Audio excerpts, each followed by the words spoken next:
Okay, hi everybody. Welcome back to this third part of the fifth day in Aura School. We are back with Aurora. I hope you all have received the workshop exercises for today. So Aurora, go ahead. The space is yours. Okay, great. Thank you. Okay, so I'm going to share my screen so I can go over the instructions for this first part.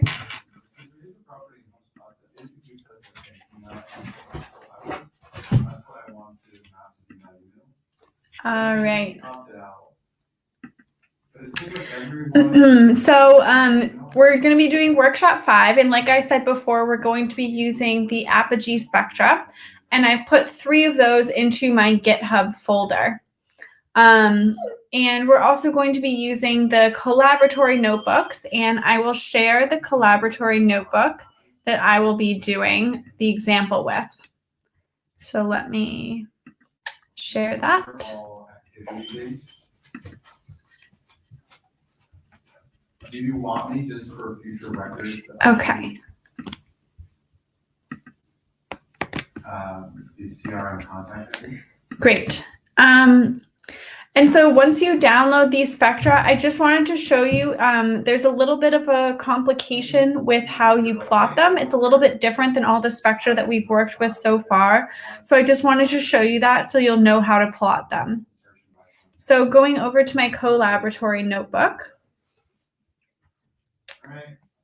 I've done the usual thing that we've done all the time where I upload the file that I have and then I open it with my FITS, with AstroPy FITS. And I just wanted to show you what the header looks like so you know what to look for. So you know kind of why this is different. So they're telling us all the usual things, that it's from the apogee survey, the right ascension, the declination.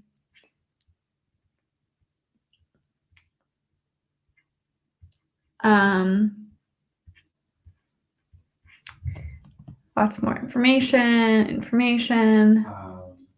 So we have our... Okay, and then here they're telling us some values. They're saying wavelength values. This is the start pixel, and this is the dispersion. And so then they're going through and telling us what we have in each of the headers. So in each of the table extensions. So in table extension 1, there's going to be the flux. In table extension 2, the error. In 3, there's going to be flags. Then they have the sky error, the telluric error, some coefficients for the least squared, and then they're going to give us some parameters in the last one. And if you notice, they don't give us the wavelength anywhere. So when I was looking through this, and I didn't see any of the wavelength solution, then I looked back and realized that instead of giving us the wavelengths, what they want you to do is to make your own wavelength array. So they tell us the start log 10 of wavelength is 4.179. They tell us that each pixel is then plus 6 times 10 to the minus 6, and that there's a total of 8,575 pixels. So then what I had to do is I had to make my own wavelength array. And so I've done that here. So exactly like the header says, I started the wavelength array at 4 times 10 to the minus, at 4.179 with a step size that given for a total number. And I've made that array. So here I go from 0 to the total number up by 1 every time. Then I multiply it by the step size and add the start. So then I wanted to just show you what this is going to look like when I plot them. So this is a log wavelength. They told us that our step size is in log. Here, 10 to the log 10. So in order to plot this in normal wavelength space, I have to do 10 to the waves. And then now I can do what I always normally do, where I plot, I called this star 1. And remember they tell us that the first header is the flux, somewhere here. First header flux. So I'm going to do start.data. And then another weird thing is that they've stored a bunch of different rows. That's what they're telling us here, that all the extensions have row 1, which is the combined spectrum with pixels weighted, row 2 combined spectrum with a different weighting, and then there's some other rows. So what you notice, maybe I should run this. So what you'll notice if you do look into it, star1 of 1.data is going to have 6 different rows. But let's just plot the first row because this is the combined spectrum. And we don't really care about some of these other different weightings. So I'm going to say data of 0. And let's see if this works. Okay, great. Yes, so now we have our spectrum. So I just wanted to show you how this plot works, how these FITS files are stored, because it's a bit more complicated than all the other FITS files that we've worked with so far. So you're welcome to now go onto your own and upload the other 3 and look around and see what some of the other headers look like and what some of the other data looks like. Okay. So I will stop sharing my screen. Hopefully that makes sense, and hopefully you were able to follow along with my co-laboratory notebook and can now do the plotting of the rest of the spectra. So I'm going to turn off my microphone and my camera, but I will be here if you have questions, so let me know. And you can just work on the rest of the worksheet, and I'll come back like 15 minutes before the end and talk about some of the answers.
Hi everyone, I just wanted to say that hopefully everything's going okay. I did update the collaboratory notebook, so now it has how I opened all the files and plotted all the files. So if you are still stuck on that part, you can follow my example. And then I'm going to leave you for 10 more minutes, and hopefully that'll be enough time for you to finish. And then for the last 10 minutes, I can go over some of the answers. And let me know if you are stuck anywhere else or have questions.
Okay, great. So we have about 7 minutes left, so I just wanted to go over some of the answers with you. So I'm going to share my screen.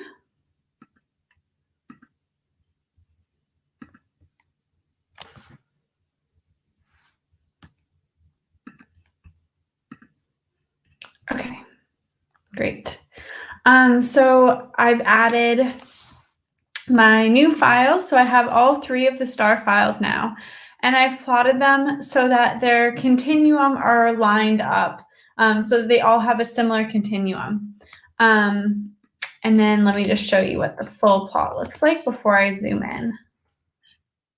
Okay, so this is what the full plot looks like.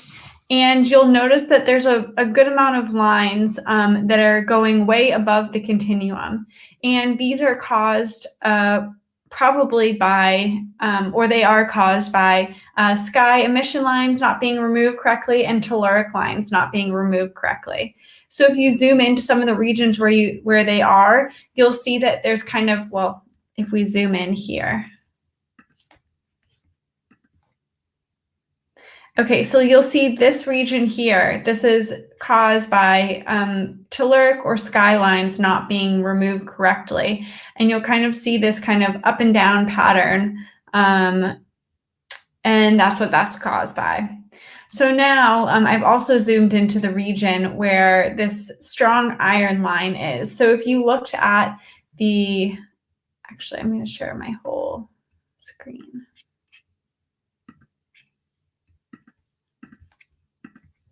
Okay, so if we look at the plot that I'm showing here, you'll see that a lot of the different lines are labeled. So I'm zooming into one of the iron lines that's particularly strong. It's this one here. Okay, and you'll see that all 3 of our spectra, even though the continua are at the same place, they have extremely different line depths. So this orange one has a much deeper line, and then we have a kind of intermediate and a much shallower line. And all of these spectra I chose so that they have log G's, so surface gravities of about 4, and temperatures of about 6,000 Kelvin. And so the difference that you're seeing here is actually the difference in the metallicity of these stars. And it's a pretty dramatic difference between these 3 stars. And so then I wanted you to, let's see, did I answer the question so far? Great. Okay, so then I wanted you to zoom into this iron line and calculate kind of the depth of the line for each of these 3 lines. And so I just quickly looked at these numbers. And when I zoomed in, I found the bottom of the line, the number at the bottom of the line, and the number at the continuum, and I divided the number at the bottom of the line by the continuum. And these are just kind of average values. So I chose the continuum to be 1.3, and for the orange one, I got 0.98. For the blue one, I got something like 1.1, and for the green one, I got something like 1.16. They don't have to be perfect. I just wanted you to get an overall estimate for how deep the line is. So the deepest one I got was about, the depth was about 0.75. So 25% of the flux in this line depth has been taken away by this absorption line for the deepest one. And the shallowest one, only 89%. So only 11% of the flux has been taken away in this line. So then I wanted you to look at a magnesium line. And let's see, what wavelength did I say? Oh, around 15753.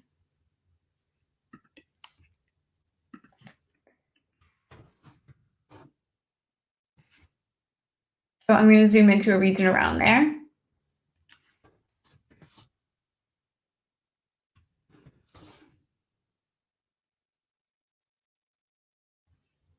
Oh, too zoomed.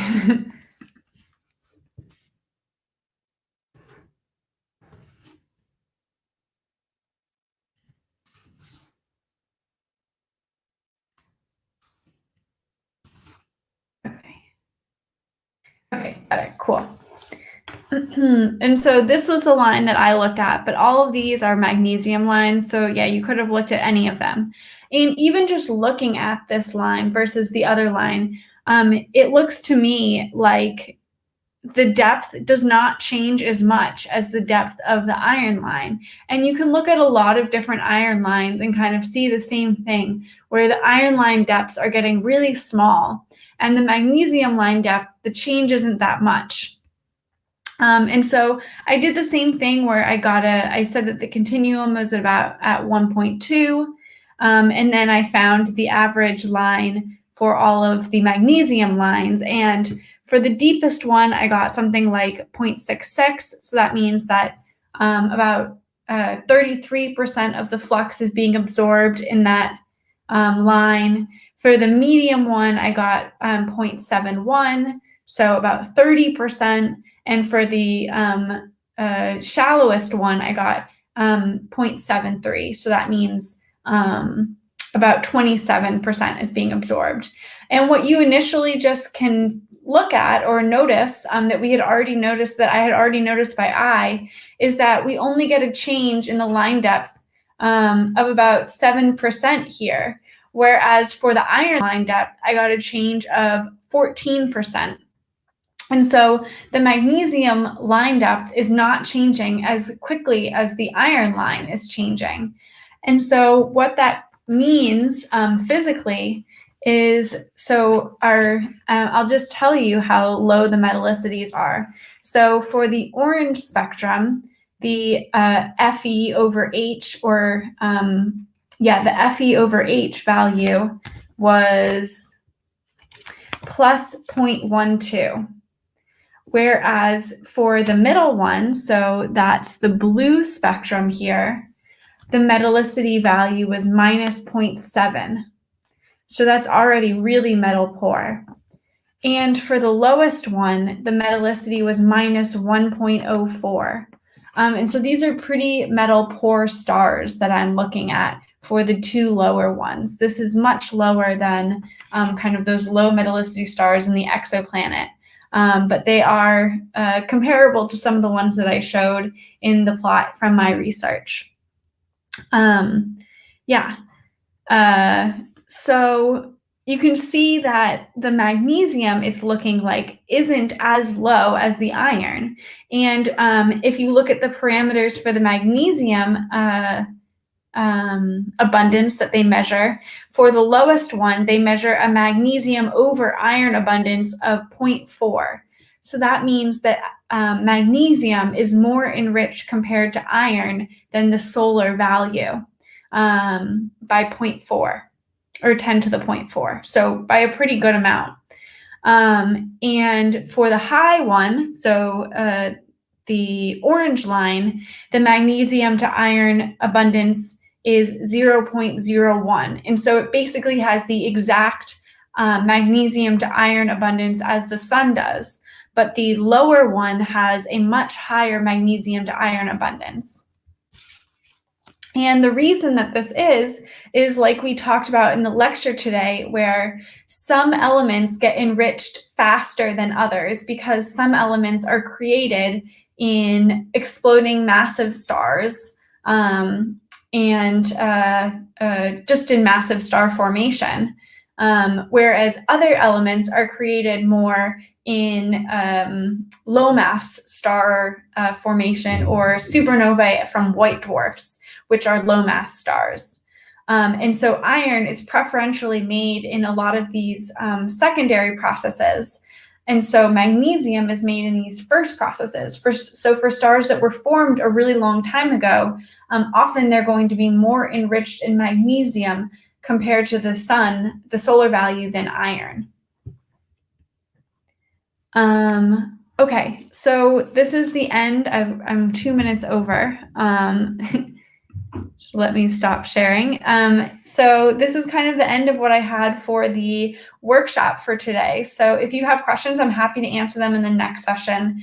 And I'll show a little bit of slides about my research in the next session, and then you guys can ask me questions about my research or anything about what I've done so far in astronomy career-wise. Okay, Aurora, thank you very much. We don't see any questions right now on the chat, but I guess that in the next section, the last part of the section, we will receive a lot. So please write down all your questions in a paper so we can see them in the next section in, let's say, 12 minutes, which I think is enough time for get some small rest and come back. Okay, thank you very much and see you in 12 minutes. Okay, thank you.